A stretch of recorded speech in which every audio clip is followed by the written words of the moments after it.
afternoon, I'm Raylene Ramsey. This is your afternoon news fix for Wednesday, the 22nd of November.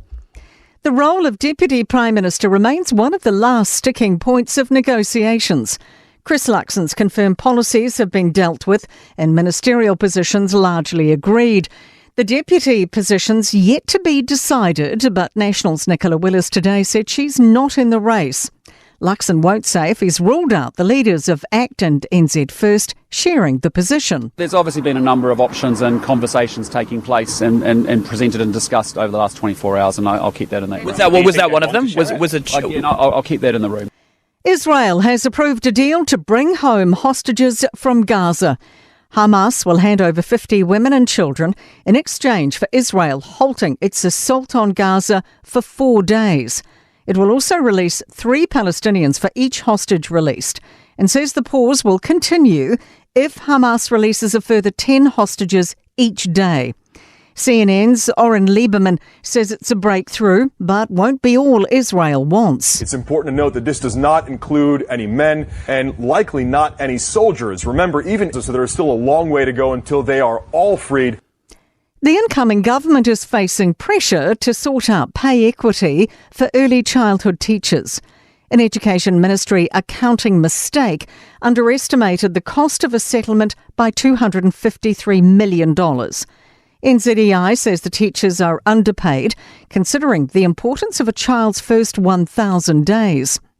National Secretary Stephanie Mills says there are many misconceptions about how vital the sector is. I think because historically the younger the child, the more associated it has been with care rather than, if you like, academic learning, there has been a real misunderstanding. Signs New Zealand is relying less on imports to balance the books.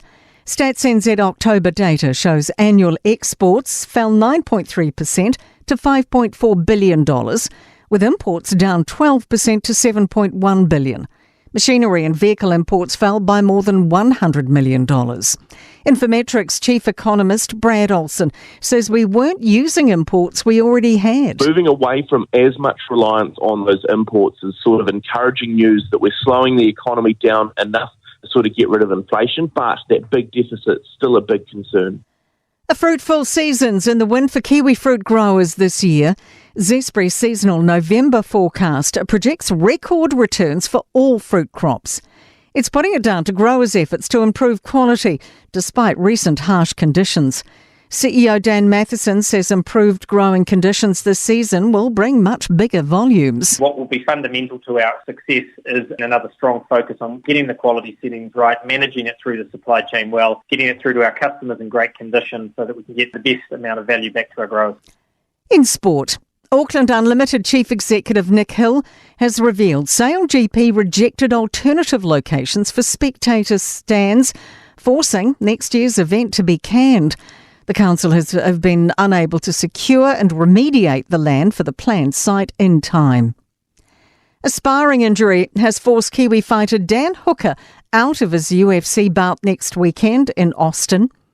And All Whites coach Darren Baisley has praised his side's second half display in their 1-1 friendly draw against Ireland in Dublin. I'm Raylene Ramsey, and that is your latest news fix. We'll be back with the next update tomorrow morning from the Newstalk ZB newsroom.